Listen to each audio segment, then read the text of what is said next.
Bonjour à tous, bienvenue dans ce nouveau C'est lundi que lisez-vous, le petit rendez-vous hebdomadaire qui sert à faire le point sur nos lectures. Alors la semaine dernière j'ai pas lu énormément parce que de un j'avais pas trop le moral à ça et de deux ma lecture en cours n'était pas très folichonne donc voilà.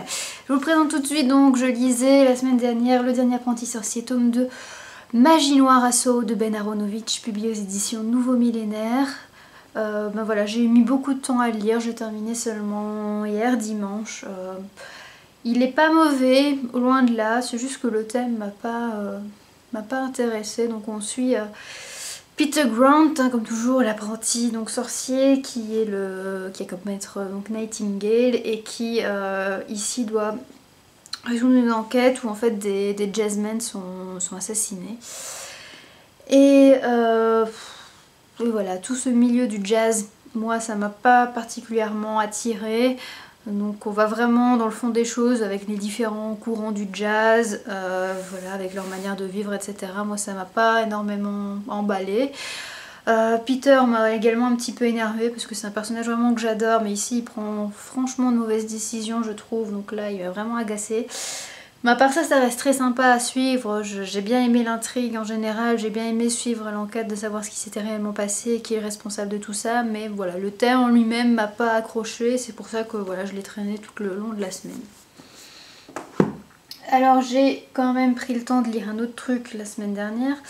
Il s'agit du syndrome de la page noire de Jacques Fuente Alba, publié aux éditions Walrus, qui est un recueil de micro-nouvelles où on suit donc l'auteur nous parler un peu de son occupation d'écrivain. Donc voilà, on est vraiment dans la tête d'un écrivain avec tout ce qui peut passer dans son esprit. C'est sympathique, c'est drôle, c'est sympa à lire et c'est assez court. Maintenant ça peut être lassant sur la fin parce que voilà, c'est 50 pages je pense, mais il doit y avoir une centaine de nouvelles et voilà. Parfois, il y a un petit peu des redites, j'ai envie de dire, voilà, c'est toujours des thèmes différents, mais bon, quand on lit un ou deux jeux de mots, ça va, quand c'est le 20e, on est déjà... Enfin, moi je suis déjà plus trop réceptive. Mais bon, ça reste quand même assez sympathique. Alors, mes deux lectures en cours. La première, c'est toujours Les Lames du Cardinal de Pierre Pével. Donc là, on a dépassé la moitié, on va arriver aux deux tiers, il faut que je lise la partie qu'on doit lire cette semaine. Pour l'instant, j'aime toujours autant. Voilà, c'est un bon roman de KPDP, très divertissant. Malgré que je ne lise que 50 pages par semaine, j'arrive à bien m'y plonger dedans, à bien apprécier ce que j'y trouve. Voilà, pour l'instant j'aime beaucoup et je pense que je vais pas m'arrêter à ce tome 1, mais bon, je vous en dirai plus quand je l'aurai terminé déjà. Et mon autre lecture en cours, c'est donc Le Joyau des 7 étoiles de Bram Stoker, dont je vous parlais lundi passé. Qui est finalement assez différent de ce que je m'attendais, vu qu'il ne ressemble pas du tout au film qui a été adapté de cette histoire.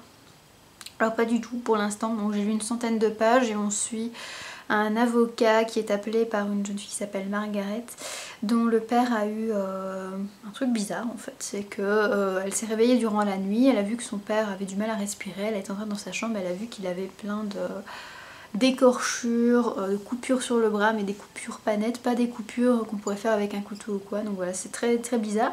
Et suite à ça, en fait, il est tombé dans un état de stupeur, donc voilà, il n'arrive plus à se réveiller, c'est très bizarre, mais il a laissé sur sa table de nuit ou sur son bureau, je ne sais plus trop, une lettre pour sa fille en lui disant que s'il arrivait ce genre de choses, il fallait que toujours un homme et une femme soient à son chevet. Et donc voilà, on est dans cette situation là où des hommes et des femmes se relaient auprès de cet homme et où des choses bizarres commencent au moins à se passer. On commence à tatillonner du côté de l'Égypte, vu qu'on voit que le chat par exemple il supporte pas du tout une momie de chat, donc voilà, on va un petit peu voir ce qu'il y a là-dessous, etc. Ça reste très mystérieux pour l'instant, ça me fait beaucoup penser à l'épisode de Lucie dans Dracula par exemple, c'est la même ambiance, la même manière de décrire. Et c'est assez sympathique pour l'instant, maintenant il me reste 400 pages et j'espère vraiment le terminer d'ici février, donc jeudi au plus tard. Alors ma lecture prochaine, j'ai le choix entre plusieurs parce que j'ai vraiment beaucoup de lectures urgentes, mais malheureusement j'ai envie de laisser un petit peu la raison de côté et de choisir ce que veut mon cœur. Et donc là, ce que j'ai vraiment envie de lire, c'est Fédeline, le tome 4, L'ombre des pères de Nadia Coste, publié aux éditions Grunt. J'ai super hâte de retrouver Kyle, franchement il est en train de me manquer, donc voilà, chaque fois que je le vois dans la bibliothèque je me dis oh faut que je lise, faut que je lise, faut que je lise, donc voilà, tant pis pour les lectures urgentes, je vais me faire plaisir avec celui-là et peut-être qu'après ben, voilà, j'aurai plus facilement envie de relire par la suite et d'accélérer de mon rythme. Donc si vous connaissez pas Fédéline, ça parle donc d'un petit peuple qui sont donc des gens qui ont une apparence humaine avec des petites ailes, donc voilà, c'est une sorte de petites fées qui vivent auprès d'une mare. Et les Fédéline ont en particularité ben, déjà de grandir, d'éclore dans des œufs.